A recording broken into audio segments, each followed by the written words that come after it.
Well, today I have with me a very special guest. We're going to not just talk about the year gone by, but how Samvat 2081 is going to be. They're calling it the Vikram Samvat 2081.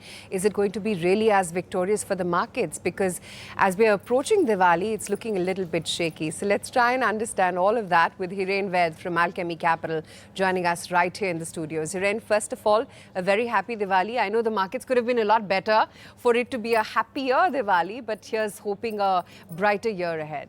Yeah, I mean, we've had a good year. Yeah. So, well, happy Diwali to you as well, Ayesha, and to all the viewers of ET Now. You know, Hiren, I remember the last time you were in the studios, you were talking about Sholay. Of course, it was in the context of the defense stocks, ki jab tak hai jaan main nachungi, right? The Basanti song. Are you finally seeing Gabbar in the market? I mean, what is the market telling you right now? So, I think we're kind of seeing a pause in the momentum, and I think that's also to do with the fact that earnings growth has also paused, right? We've seen a very tepid Q2, and I think markets are responding to that. I think the first half has been very slow, both from a GDP growth perspective, from an earnings perspective. But I'm very hopeful that second half we should see an acceleration, right? I think what this loss of momentum to me is largely because generally Q1, Q2 are slower quarters, but also I think because of elections, the government has not been able to really spend on capex as much that they had budgeted, right? So I think we budgeted 11,000 crores. That's roughly about 93,000 crores a month. But if you look at the data for the first 5 months, we've only spent at the rate of 58 to 60,000 crores. So spending is down 35% year on year, or compared to what was budgeted. And I think that is causing a little bit of a slowdown in the economy, apart from other reasons. So that's the domestic angle. Yes. The FIIs, they were in any case not India's friend. They were not putting money in India for the last 1 year. But in just the last 1 month, they've sold about 1 lakh crore rupees. It pinches now because it's a weak, shaky market. What explains that? Well, I think partly it is the fact that China stimulated the economy massively, right? If you look at the total stimulus from April 24, it's roughly about $800 billion, which is 4.5% of GDP for China. That's a very big stimulus that they have given. But I guess the recent data also shows that it's not just money to China, it's also money to Japan that has gone, right? So I think the foreigners are still looking for better entry levels to come into India, right? And I think last few years was never a FII driven market. It was always a domestic flow driven market. It's just that the intensity of selling in the last 1 month has been very, very significant, and that's kind of showing up in the numbers as well. When will it turn? It's anybody's choice. I think at some point in time they can't ignore a market as big as India, because I think there is no structural growth left in any other part of the world. I mean, if you want growth, you have to take more debt or you have to stimulate the economies, and that's where you get growth, right? If you want broad-based growth, I think India is where you will get it. So eventually they'll come. But how punctured is the HNI, ultra HNI fraternity after the recent market fall? Look, nobody likes loss of momentum, right? I mean, everybody got carried away with the fact that in the last 4 years, we didn't even have a 5% correction on the Nifty. Now we have a 7% correction. And this is what people were looking for to deploy capital. And I think the market's given you a Diwali sale offer to come and buy. But no one has the courage to. It always happens. Yeah, it always happens, case, you know. Yeah. When it's going up, you think it's too expensive. When it is correcting, you don't know. You think it will correct a little bit more, and so people just keep waiting. But to be fair, I think generally speaking, people are committed and invested in the market. It's not that people aren't invested in the market. So I think there's always a question when you want to deploy incremental capital. But they'll come. Once the market starts to accelerate again money will come in. Yeah, absolutely. But, Hiren, the earnings season, and taking a cue from what you were earlier mentioning, has been kind of an eye-opener as well. Yes, the valuations and therefore those extrapolated rises and falls in the stock price, that aside, but banks, for instance, you always knew the deposit growth is going to be an issue, and it's playing out in very starkly so. And it's also becoming more like an auto kind of story, because every segment within banks and financials is playing out amidst a different theme altogether. How is it that you're looking at opportunities and risks now within the financials cluster? So Ayesha, I think we've broadly been anti-consensus when it comes to the private banks and financials, right? I mean, we have very little exposure there. Everybody likes the private banks.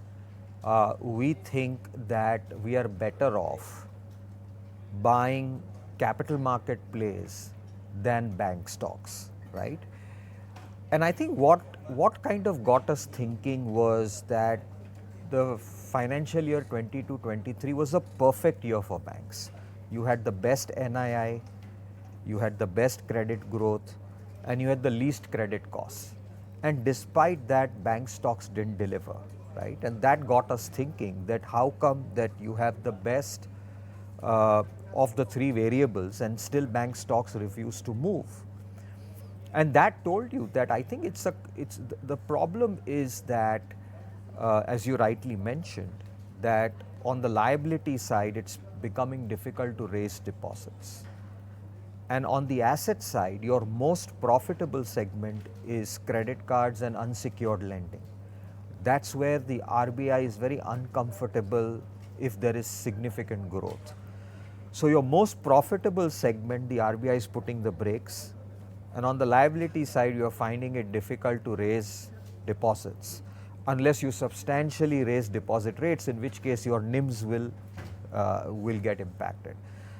So my sense is that, and I believe that in this cycle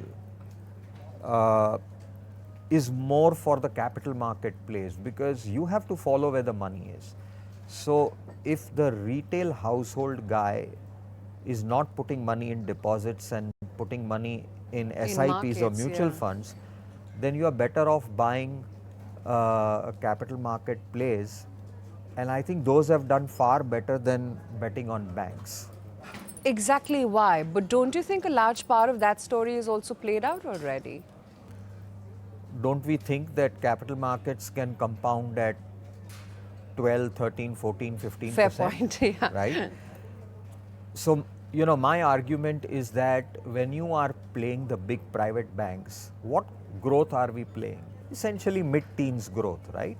And that also not everybody is able to get that kind of growth. Yeah. ICICI probably is an exception. Maybe Axis did well. But neither Kotak nor HDFC has been able to deliver that kind of growth.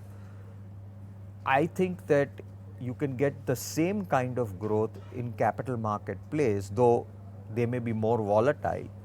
But there are no balance sheet issues because it's a pure operating leverage business. Your AUMs keep compounding at 12, 15, 18%, and your incremental fixed costs don't grow at the same rate. So I think that's a better compounding story than banks today. So a basket of capital market plays, or specifically something? No, I think exchanges, mutual, asset managers, wealth managers, online brokers, anything which benefits from money flowing into the capital markets, depositories, right? Anything that benefits from the structural shift of savings into equity markets is a great compounding story for the next few years. Now, again, don't get me wrong, that doesn't mean that banks won't do well. But I think if I take a slightly longer term view, my sense is you'll get better compounding playing the capital market story rather than playing the private bank and the lending story. Because you look at the data, right? Look at MFIs, such horrendous numbers, right? It tells you that the average consumer in this country is struggling. If that would not have been the case, you wouldn't have had this kind of credit costs. If that would not have been the case, that's why your FMCG volumes are so anemic. There is no growth, right? So I think the average consumer is under some kind of stress. So he's only spending what is absolutely necessary. That's why you're not seeing volume growth. He's been hit by inflation in general. And I think his incomes are not compounding at the rate at which they should be compounding. And that's also reflected in unsecured, spike in NPAs on unsecured, on MFI and so on and so forth. So I think the consumer needs to get into slightly better shape before we can, think of going that way. So clear disconnect, like you're saying, between what premium India is consuming and where, say, the urban poor or the rural economy is actually headed. A clear signal as well to actually bet on the premium end, because be it capital market exposure, although it's going to penetrate even further from here, or anything that you look at from, second quarter numbers so far, I think the messaging is very clear that it's the premium end of the economy which continues to do well, is not hampered by inflation as much. Yeah, because the demographics is playing in their favor.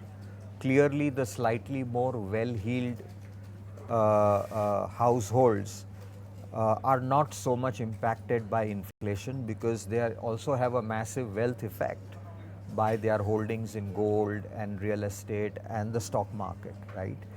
And therefore, I think premium consumption in general, or anything that is premiumizing, is doing better, whether it is real estate, whether it is liquor, whether it is premium SUVs. They are doing better than entry level cars or affordable housing or FMCG. It's very clear. It's very clear. So let's talk about this entire premium theme that you just talked about, starting off from real estate and ending with FMCG. What are the plays that interest you, and do you now buy them afresh at these levels? Because again, a large part of that story is already played out. So I think, Ayesha, we are very bullish on premium real estate in the country, right?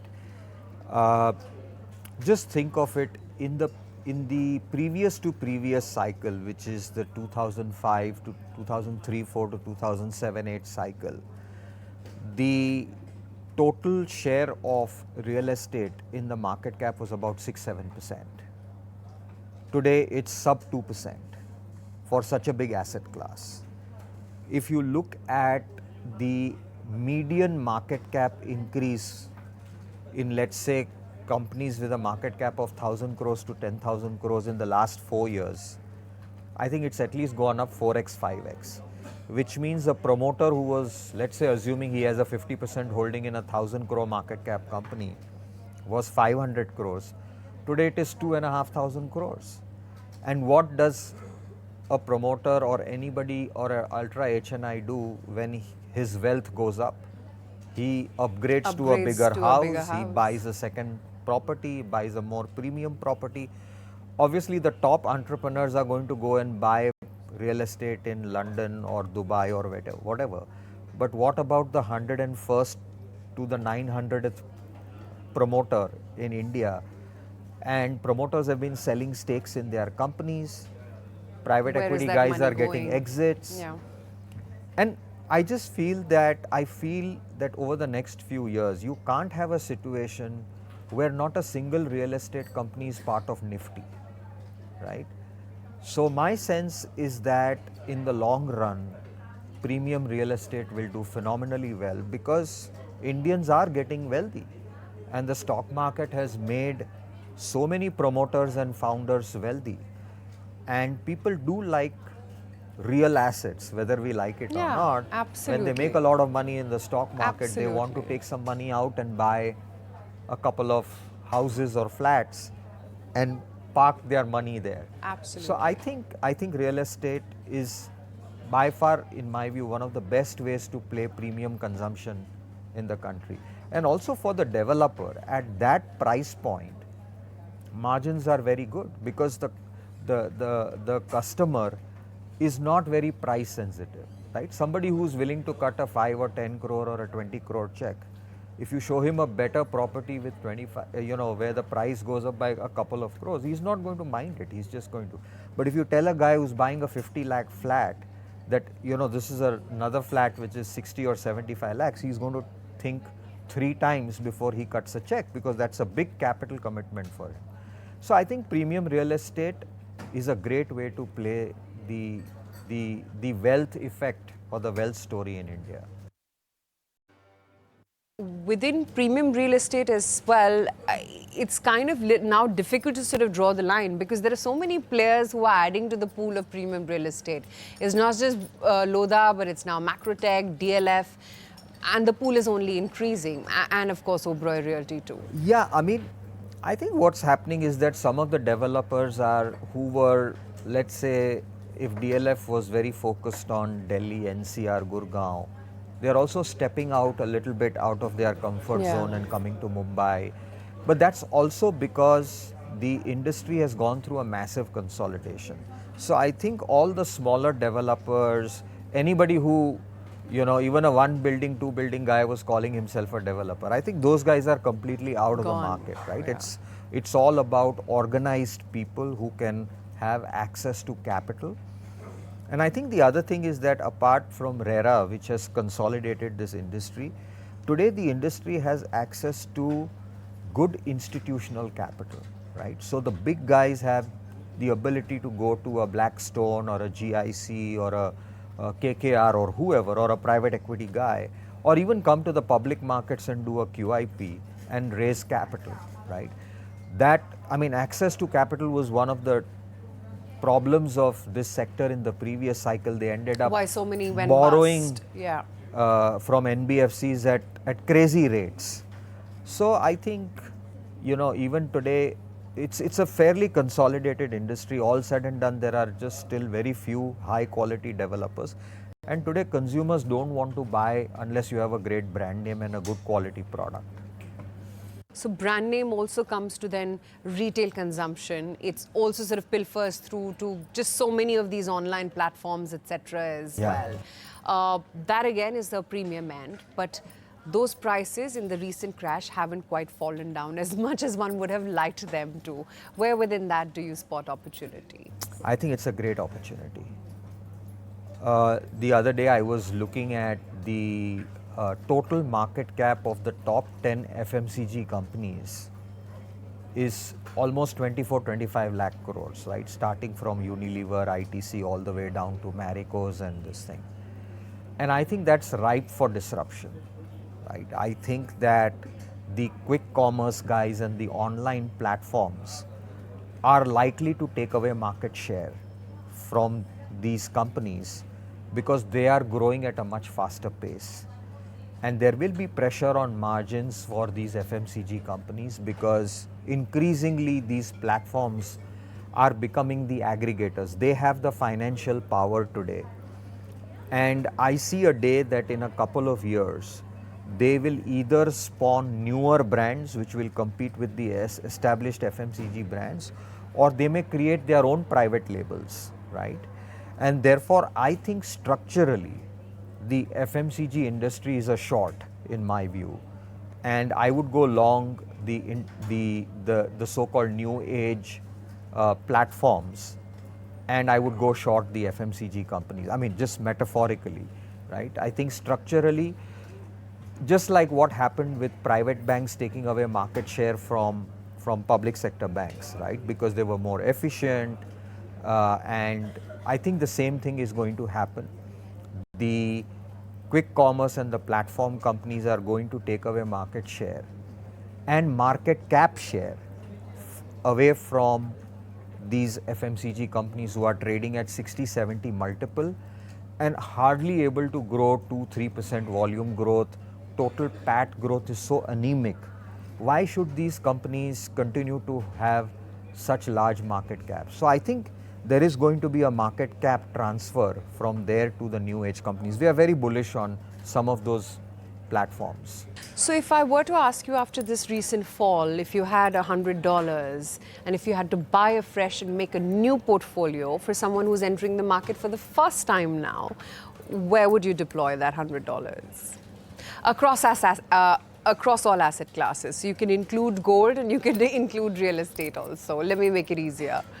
Well, I mean, I'm actually an equities guy, so, but I mean, though I was not a big fan of gold, but having said that, I think seeing the level of debt that some of the larger developed economies are racking up, I do believe that maybe a small exposure to gold may not be out of place, right? But I would rather focus on equities because I think that's a earning asset class, right? I mean, companies actually grow and make cash flows, and therefore I think longer term equities is the best asset class that you can be in. I think real estate now, if you ask me, is not a price appreciation story. My bullishness on real estate is more because the velocity of sales is improving. I think gone are the days in the previous cycle where people did land banking and then, you know, they wanted to make inventory profits and sit on inventory and let the price go up. I think now most developers have realized that it's all about turning around and increasing the velocity and cash flows. It's more demand supply kind of thing. It's more demand supply rather than just playing the price, right? So I still feel that, you know, equities is the best place to be in.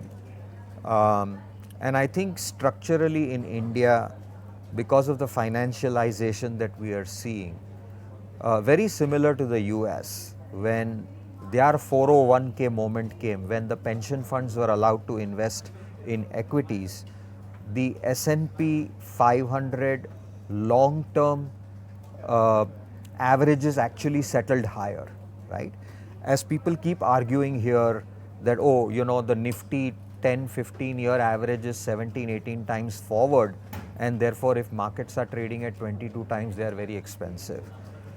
And I believe that India's 401k moment has come, right? With the kind of SIPs that we are seeing, we're still seeing only 6% of household savings coming into equities. It will eventually get to 10% and 12%. And therefore, one could argue that with the structural growth story that India offers and the fact that structurally we are going to see even more domestic savings come into equity markets, why can't Nifty have a new average at 20 times or 21 times or 22 times, whatever it is? I don't know. The markets, the broad wisdom of the markets will determine that. But I do believe that India's PE multiple will settle at a structurally higher band than what it has historically. Okay, Hiren, great to have you on the show. We can just go on talking about markets. I know. But good speaking with you. And happy Diwali. Hopefully, somewhat 2081 will not have these shake-offs, and this Diwali maybe will just be a bad memory. Well, I think by the time we get to the next Diwali, we will, we will be in a very good place. But I think, okay, 7, 8%, 10% correction is, is par for the course. So I don't see there is any reason to sulk even in this Diwali. But with that, thank you so much for having me. Thank you. Happy Diwali to you again and to all the viewers. Thank you so much.